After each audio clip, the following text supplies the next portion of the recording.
کے سامنے جب ڈارونین ایوولوشن کے تعلق سے دلائل دیے جاتے ہیں تو وہ یہ سمجھتے ہیں کہ چونکہ یہ دلائل اتنے مضبوط ہیں لہٰذا ان کو قبول کر لیا جائے. میں ایک نام بتا دوں, ایک بڑی شخصیت ہیں کہ جنہوں نے قرآن کی تفسیر کے تعلق سے بہت کام کیا, اس میں کوئی شک نہیں, لیکن ان کی ایک کتاب ہے ڈاکٹر اسرار احمد مرحوم. انہوں نے اپنی کتاب میں ڈارونین ایوولوشن کو نہ صرف یہ کہ تسلیم کیا ہے بلکہ حضرت آدم علیہ الصلوۃ والسلام کو سب سے پہلا ہومو سیپین مانا ہے. ہومو سیپین یہ ایک ارتقائی اصطلاح ہے. یہ تمام کی تمام اصطلاحات اس کتاب میں موجود ہیں. ہومو سیپینز اور اس سے پہلے ہومو ایریکٹس اور اس سے پہلے ہومو ہیبلس, یہ تمام کی تمام اصطلاحات ہیں. تو پہلا جو ہومو سیپین کا مطلب ہے دانا انسان, تو سب سے پہلا دانا انسان, سب سے پہلے ہومو سیپین حضرت آدم علیہ الصلوۃ والسلام ہیں, جو جنت کے کسی باغیچے سے نہیں اترے بلکہ دنیا ہی میں کسی باغ میں تھے, وہاں سے اللہ سبحانہ و تعالیٰ نے ان کو باہر کر دیا. یہ پوری بات ڈاکٹر اسرار نے باقاعدہ اپنی کتاب میں لکھی ہے اور قرآن کی آیتوں کے اندر تعویل کر کے انہوں نے نظریہ ارتقاء کو ثابت کیا ہے. میں یہ نہیں کہتا کہ اگر کسی شخص سے کہیں ایک جگہ غلطی ہو جائے تو آپ اس کی تمام خدمات کو رد کر دیں, لیکن اگر کہیں غلطی ہوئی ہے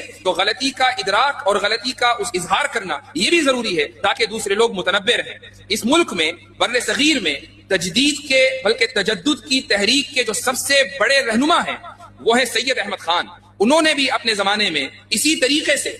یہی رویہ اختیار کیا معذرت خواہی کا کہ ان کے سامنے جنت اور جہنم کے مسائل آئے تو جنت کو انہوں نے اچھی کیفیت اور جہنم کو انہوں نے بری کیفیت سے تعبیر کر دیا, ملائکہ کا انہوں نے انکار کر دیا وغیرہ وغیرہ. یہ بات میں نے اس لیے کہی چونکہ اگر ایک آدمی کی ایک میدان میں خدمات ہیں تو اس کا مطلب یہ نہیں ہے کہ وہ تمام کی تمام غلطیوں سے بری ہے. ایک آدمی نے اگر کسی ایک خاص میدان میں امت کے اوپر اور ملت کے اوپر احسان کیا ہے تو اس کا مطلب یہ نہیں ہے کہ آنکھ بند کر کے ہم اس کی تفسیر بھی قبول کریں گے اور اس کے فقہی مسائل بھی قبول کریں گے اور اس کے فتاوی بھی قبول کریں گے. ایسا نہیں ہے. اس کا احسان اپنی جگہ, لیکن جب بات قرآن کی آئے گی اور جب بات قرآن کی تعبیرات کی آئے گی, جب بات مسلمات کی آئے گی, اصولوں کی آئے گی, عقائد کی آئے گی, تو پھر بات رسول اکرم صلی اللہ علیہ وسلم سے چلے گی, صحابہ تک آئے گی, تابعین سے آئے گی, تبع تابعین سے آئے گی, محدثین اور ائمہ کی بات چلے گی. پھر تجدد پسندوں کی بات نہیں چلے گی اور ایسے حضرات کی ان تجدد پسندانہ عزائم کا اظہار بھی کیا جائے گا. پھر کسی کو برا لگے یا اچھا, یہ کہا جائے گا کہ ان کا احسان سراخوں پر, انہوں نے ملت کے لیے جو کیا وہ بہت بڑا کام ہے, لیکن کاش کہ وہ اپنے میدان میں باقی رہتے اور اس میدان سے آگے نہ نکلتے.